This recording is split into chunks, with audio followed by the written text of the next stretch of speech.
O reino da divina vontade em meio às criaturas. Livro do céu. A chamada às criaturas à ordem, ao seu posto e à finalidade para a qual foram criadas por Deus. Por Luísa Picarreta. Volume 4. Capítulo 28. 8 de novembro de 1900.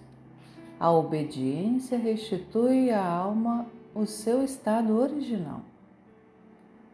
Continuando seus habituais atrasos ao vir, eu sentia todo o peso de sua privação, quando subitamente veio sem saber o que me fez esta pergunta.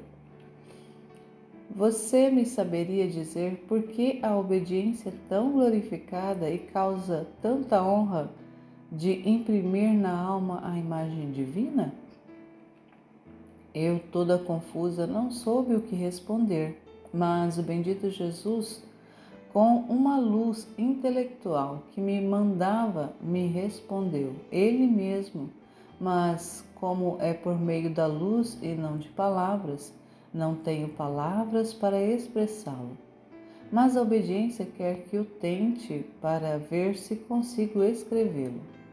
Então, acredito que direi disparates e escreverei coisas que não concordarão, mas ponho toda a minha fé na obediência, especialmente que são coisas que se referem diretamente a ela.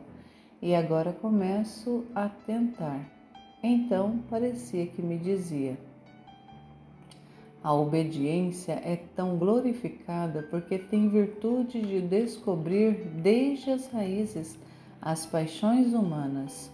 Destrói na alma tudo o que é terreno e material, e grande honra sua restitui à alma seu estado original, isto é, como foi criada por Deus na justiça original, antes de ser expulsa do Éden terrestre. E neste sublime estado a alma se sente fortemente atraída por tudo o que é bem, sente connatural a ela tudo o que é bom, santo e perfeito, com um horror grandíssimo, mesmo à sombra do mal. Com esta natureza feliz, recebida pela perfeitíssima mão da obediência, a alma não experimenta mais dificuldade para seguir as ordens recebidas. Muito mais que manda, deve mandar sempre o bem. E eis como a obediência sabe imprimir bem a imagem divina, e não só isso, mas muda a natureza humana na divina, porque tudo como Deus é bom, santo e perfeitíssimo, é elevado a tudo o que é bom e odeia sumamente o mal.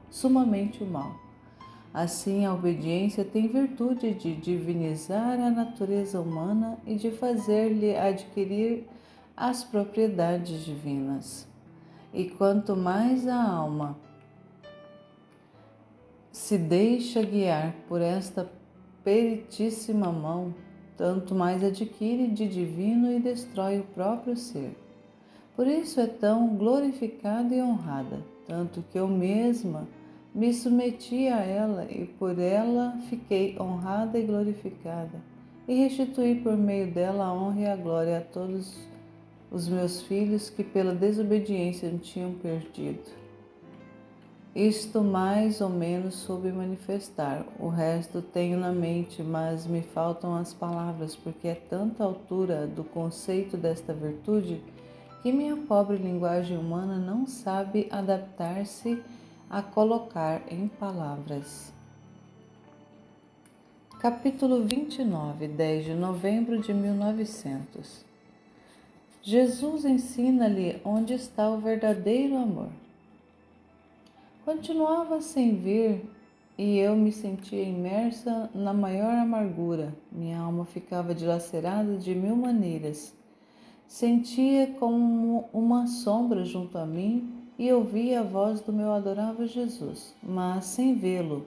que me disse: o amor mais perfeito está na verdadeira confiança que se deve ter para o objeto amado. E ainda que se visse perdido o objeto que se ama, então mais que nunca é tempo de demonstrar esta viva confiança. Este é o meio mais fácil para se colocar em posse do que ardentemente se ama. Disse isto, desapareceu a sombra e a voz. Quem pode dizer a pena que sinto por não ter visto meu sumo bem? Capítulo 30, 11 de novembro de 1900. Saindo do divino querer, se perde o conhecimento de Deus e de si mesmo. Parece que o Senhor bendito quer exercitar-me na paciência. Não tem compaixão nem de minhas lágrimas, nem de meu dolorosíssimo estado. Eu, sem ele, me vejo imersa nas maiores misérias. Creio que não haja alma mais perversa que a minha. Se bem que, estando com Jesus, me vejo mais que nunca má. Mas como me encontro com Ele, que possui todos os bens, minha alma encontra o remédio a todos os males. Assim que, faltando Ele, tudo em mim termina. Não há nenhum remédio para minhas grandes misérias. Muito mais que oprime o pensamento do que não seja mais vontade sua. Meu estado, e não estando em seu querer, me parece que estar fora do centro, e muitas vezes penso em como sair. Agora, estando com estas disposições, ouvi-o atrás de minhas costas que me dizia: cansaste, não é verdade? E eu: sim, Senhor, sinto-me bastante cansada. Ele continuou: ah, minha filha, não saias de meu querer, porque, saindo de dentro dele, vens a perder meu conhecimento. E não conhecendo-me, vens a perder o conhecimento de ti mesma. Porque só se distingue com clareza se há ouro ou lama com os reflexos da luz. Porque se tudo é trevas, facilmente se podem confundir os objetos. Agora a luz é meu querer, que te dando meu conhecimento aos reflexos dessa luz, venha conhecer quem é você. E vendo a sua fraqueza, o seu puro nada, agarras-te aos meus braços e juntas-se ao meu querer. Vives comigo no céu.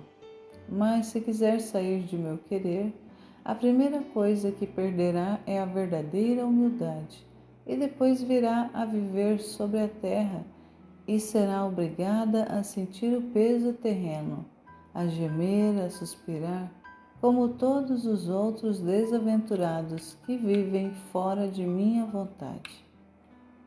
Dito isto, retirando sem querer ser visto, quem pode dizer o rasgo de minha alma? Capítulo 31, 13 de novembro de 1900.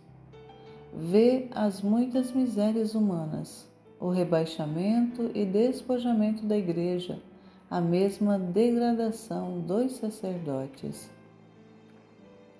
Depois de ter passado vários dias de privação amargas, tendo recebido a Santa Comunhão no meu íntimo, vi 3 crianças.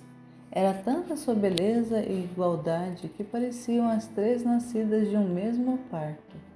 Minha alma ficou surpreendida e estupefata ao ver tanta beleza encerrada no círculo de meu interior, tão miserável. E mais crescia meu assombro porque via a estes 3 meninos como se tivesse na mão muitas cordas de ouro, com as quais se amarram totalmente a mim e ligavam todo o meu coração a eles. Então, como se cada um tomasse seu lugar, começaram a discutir entre eles. Mas eu não entendia e não encontro palavras para poder repetir sua altíssima linguagem. Só posso dizer que em abrir e fechar de olhos vi as tantas misérias humanas e degradação e despojamento da Igreja, a mesma degradação dos sacerdotes, que em vez de ser luz para os povos são trevas, estão toda amarga por esta cena, tenho dito. Então toda amarga por esta cena, tenho dito. Santíssimo Deus, dá paz à Igreja, faz que lhe restituam o que lhe tiraram. Não permitas que os maus riam nas costas dos bons. E enquanto dizia isto, as crianças disseram: são arcanos incompreensíveis de Deus. Dito isto, desapareceram e eu retornei em mim mesma. Capítulo 32, 14 de novembro de 1900. A Rainha Mãe conforta Jesus, transporta-a para o purgatório. Esta manhã, ao vir, meu adorável Jesus me transportou para fora de mim mesma e me pediu um consolo às suas penas. Eu, não tendo nada, disse: meu docíssimo amor, se estivesse a Rainha Mãe, poderia reanimar-te com seu leite, porque eu não tenho outra coisa que misérias. Nesse momento veio a Santíssima Rainha e eu imediatamente lhe disse: Jesus sente a necessidade de um alívio, dá-lhe o teu docíssimo leite para que fique aliviado. Então nossa amadíssima Mãe lhe deu o seu leite e meu amado Jesus ficou todo aliviado. Depois, dirigindo-se a mim, me disse: eu me sinto confortado, também você se aproxime dos meus lábios e beba parte deste leite que recebi de minha mãe, para que possamos ficar ambos reanimados. Assim o fiz, mas quem pode dizer a virtude daquele leite que saía a borbotões de Jesus e que continha tanto que parecia uma fonte imensa que, embora bebessem todos os homens, não diminuiria em nada? Depois disto, giramos um pouco pela terra e em um lugar parecia que estavam pessoas sentadas ao redor de uma mesinha que dizia: haverá uma guerra na Europa e o que será mais doloroso é que será produzida por parentes. Jesus escutava, mas não dizia nada a respeito disso, por isso não estou segura se acontecerá ou não. Sendo os julgamentos humanos mutáveis e o que hoje dizem amanhã desdizem? Depois transportou-me para dentro de um jardim onde sobressaía um edifício grandíssimo, como se fosse um mosteiro, povoado de tanta gente que era difícil contá-lo. Meu adorável Jesus, à vista daquela gente, se virou de costas e se abraçou a mim, pondo sua cabeça apoiada em meu ombro junto ao pescoço e me disse: minha querida, não me faça vê-las, senão sofrerá muito. Também eu o abracei e, aproximando-me de uma dessas almas, disse: ao menos digam-me quem são. E ela respondeu: somos todas almas purgantes e nossa libertação está condicionada à satisfação daqueles piedosos legados que deixamos a nossos sucessores. E como não se satisfazem, nós estamos obrigados a estar aqui, longe de nosso Deus. Que pena é para nós, porque Deus é para nós um ser necessário, do qual não podemos prescindir. Sentimos uma contínua morte que nos martiriza no modo mais impiedoso, e se não morremos é porque nossa alma não está sujeita a isso. Assim que sofredores como estamos, sendo privados de um objeto de forma toda a vida, imploramos a Deus que faça sentir aos mortais uma mínima parte de nossas penas, privando-os do que é necessário à manutenção da vida corporal, a fim de que aprendam por sua própria conta como é doloroso estar privados do que é absolutamente necessário. Depois disto, o Senhor levou-me para outro lugar E eu, sentindo compaixão por aquelas almas, disse: Como é, meu bom Jesus? Viraste o teu rosto daquelas almas benditas que tanto suspiram, enquanto bastava só fazer ver para que ficassem livres das penas e ficassem beatificadas. E ele: minha filha, se eu me mostrasse a elas como não estão de toda purgadas, não teriam podido sustentar minha presença, e em vez de lançar-se entre meus braços, confundidas, se teriam retirado e não teriam feito outra coisa que aumentar meu martírio e o seu. É por isso que eu faço assim, que eu fiz assim. Disse isso e desapareceu. Capítulo 33, 16 de novembro de 1900. Jesus tira-lhe o coração e dá-lhe o seu amor por coração. Esta manhã, tendo recebido a comunhão, o meu adorável Jesus fazia ver todo o meu interior cheio de flores, como se fosse uma cabana, e a ele que estava dentro, e a divertir-se e a satisfazer-se de tudo.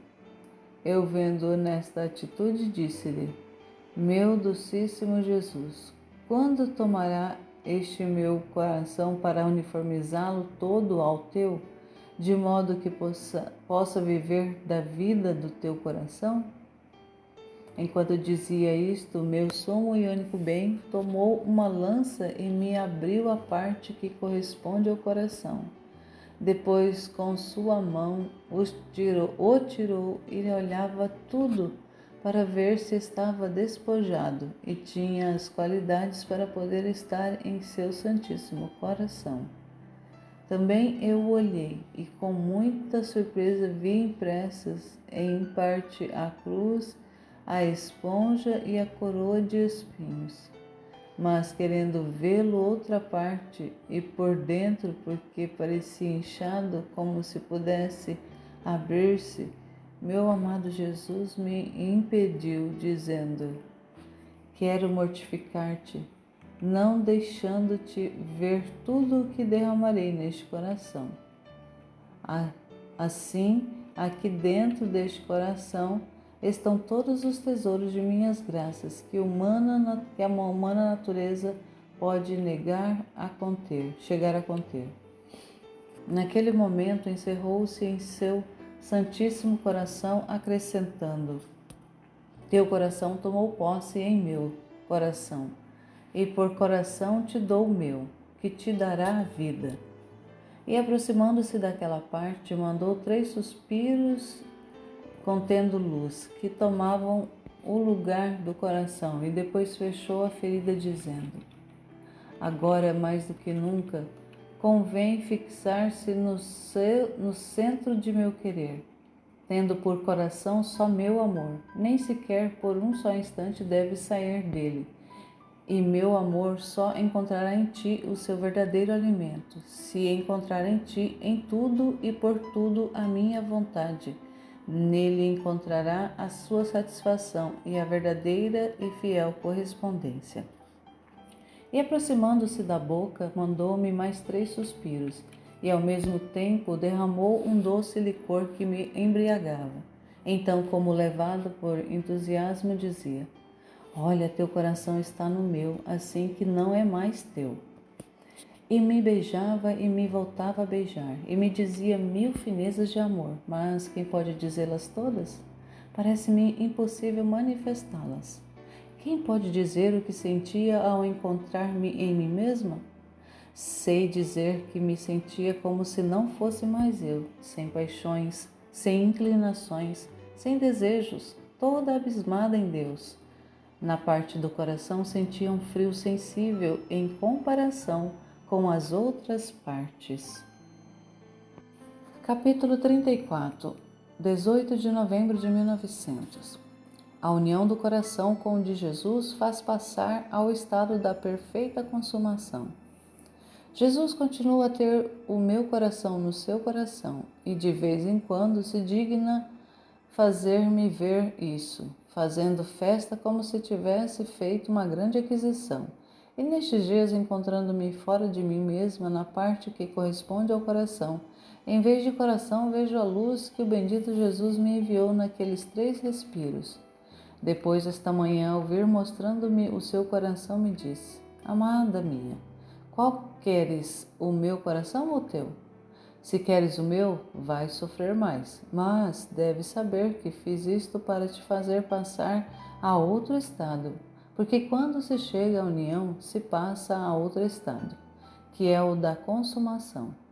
E a alma, para passar a este estado de perfeita consumação, tem necessidade ou do meu coração para viver, ou do seu todo transformado no meu. De outra maneira, não pode passar a este estado de consumação.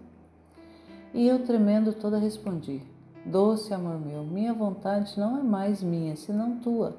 Faz o que queiras, e eu estarei mais contente.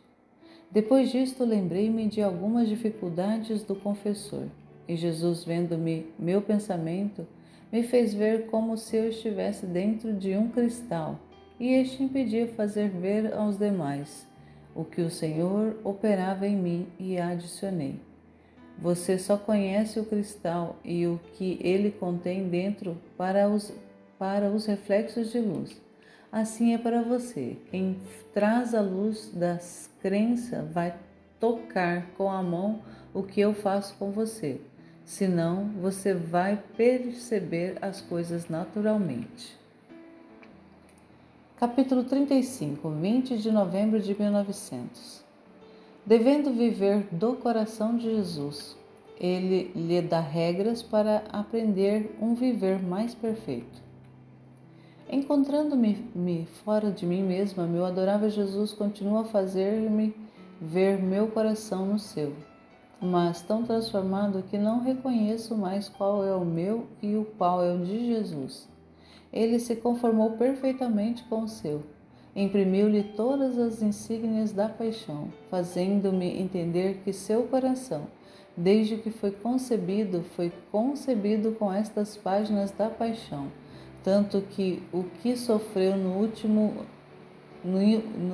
de sua vida foi um transbordamento do seu coração, havia sofrido continuamente. Pareceu-me vê-los como um assim o outro. Parecia-me ver o meu amado Jesus ocupado em preparar o lugar onde devia pôr o coração, perfumando-o e abandonando-o com tantas flores diversas, e enquanto isso fazia, me disse: Amada minha, devendo viver do meu coração, te convém compreender um modo de viver mais perfeito. Por isso quero de ti, primeiro, uniformidade perfeita à minha vontade, porque jamais poderás amar-me perfeitamente, até que me ames com a minha mesma vontade. Melhor te digo que, amando-me com a minha mesma vontade, chegarás a amar-me a mim e ao próximo como o meu mesmo modo de amar. Segundo, humildade profunda, pondo-te diante de mim e das criaturas como a última de todas.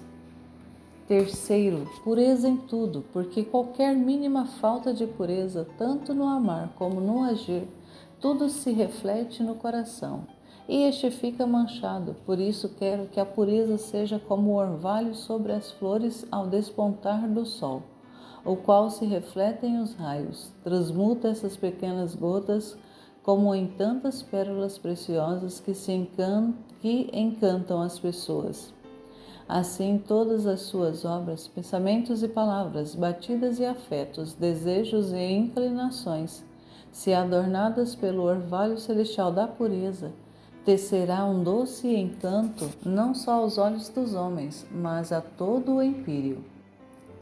Quarto, a obediência vai unida com minha vontade, porque se esta virtude se refere aos superiores que te dei na terra, minha vontade é a obediência que se refere a mim diretamente, tanto que se pode dizer que a uma e a outra, ambas são virtudes de obediência, com esta única diferença que se uma refere a Deus e a outra se refere aos homens, As duas têm o mesmo valor e não podem estar uma sem a outra, pelo que as duas as deve amar da mesma forma.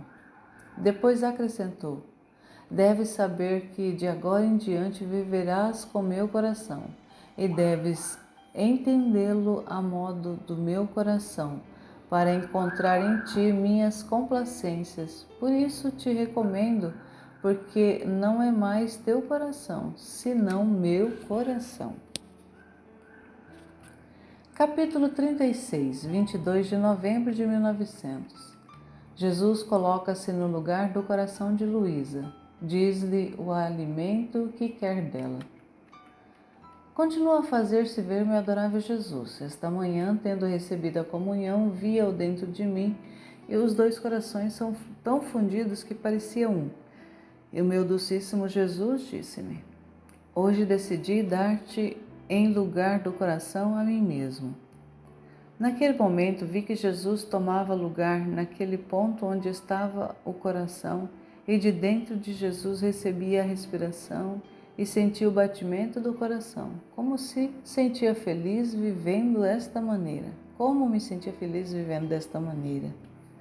Depois disso acrescentou: tendo ou tomando o lugar do coração, convém-me ter um alimento sempre preparado para me nutrir. O alimento será meu querer, e tudo o que te mortificarás e do que te privarás por meu amor.